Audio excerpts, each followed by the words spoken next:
What's new with the iPhone 13 and is it worth upgrading to if you own an iPhone 11? Hey guys, Vic with Phone Arena here, and the iPhone 13 not only gets you the newer design, which is more compact, but you also get a boost in battery life, a faster processor, upgraded cameras, and quite a few new features too. So jumping right away to the exact dimensions of these two phones, you can see that the iPhone 13 is a lot narrower and overall more compact, and it weighs less too. Despite that, I find that the flat edges on the iPhone 13 make it harder to grip firmly, and I do actually prefer the older design with the rounded sides. There is no difference in practicality between the two, as both are water sealed with the same IP68 rating. There is also no difference in the screen size. Both feature a 6.1-inch display, but what I do notice the most is just the color difference. Now the iPhone 13, it uses an OLED screen, while the iPhone 11 uses the older LCD technology, which has bleaker colors, worse viewing angles, and this slight ghosting effect when you swipe around. Now look closer, especially at text, and you'd also notice that the iPhone 11 has that pixelization, while the newer iPhone has crispy clean detail because of its higher resolution. And what's up with that tiny font on the iPhone 11 in the Safari browser? I find it very hard to read. Now the iPhone 13 is also considerably brighter. It reaches 800 nits of typical brightness compared to 625 nits on the iPhone 11, so this makes it more comfortable to use outdoors. Last but not least, the display on the newer iPhone also supports HDR, which really makes videos you record or Netflix movies that you watch come to life on the screen, while you don't have HDR support on the screen of the iPhone 11. Now the camera is what most people care about, and it has this strange kind of offset diagonal look on the iPhone 13, but that's only to accommodate larger sensors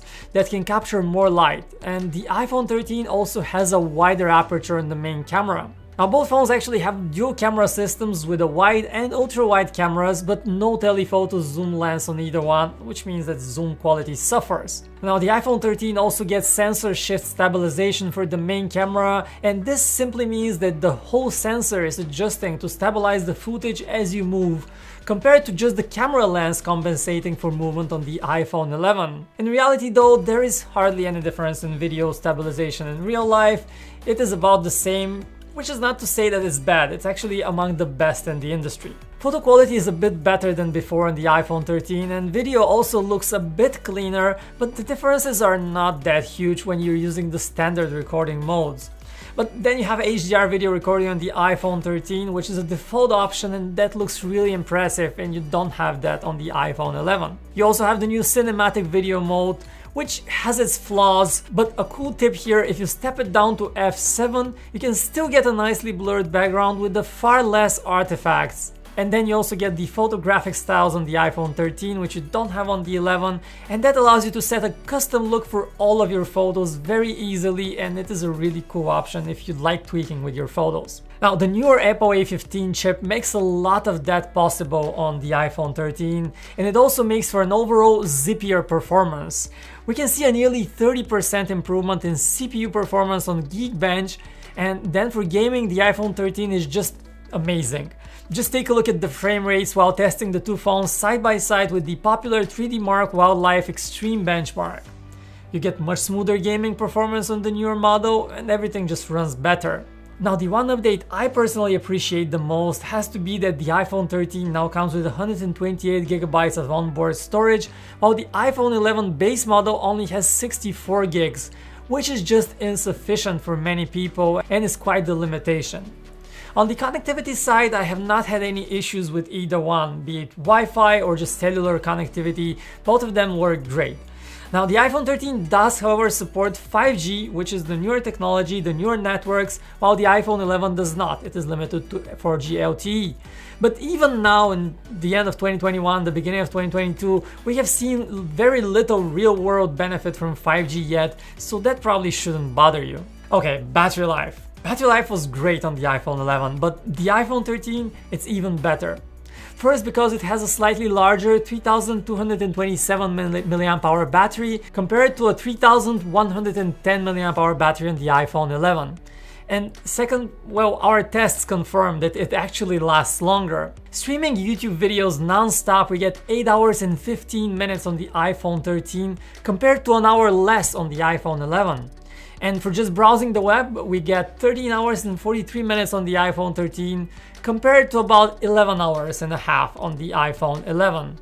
Now, this is not a small difference, and you can tell as the iPhone 13 can easily last through even those longer days on a single charge. And speaking of charging, it is still kind of slow on both phones.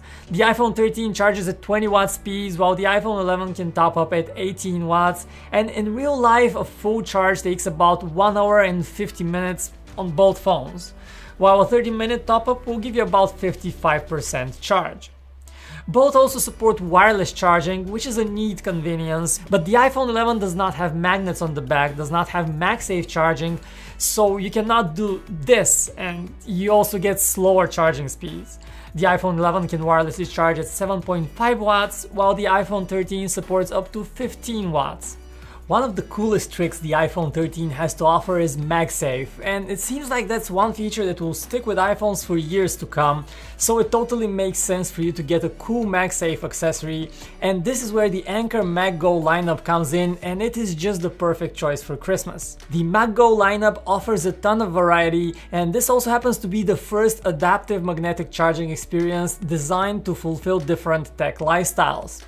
All of them look super stylish, come in various colors to match your iPhone, and for all of them you just seamlessly click, align, and let the power flow. Check out this magnetic phone grip, for example. That looks very stylish and durable. It definitely won't slip off even a heavier iPhone, and it does double duty as a kickstand, a perfect gift choice. But what we want to focus on is the Anker 623 magnetic wireless charger that we have here. It looks super premium with this chrome accent, and the top element moves so you can actually have your phone standing upright or laying flat on top of it.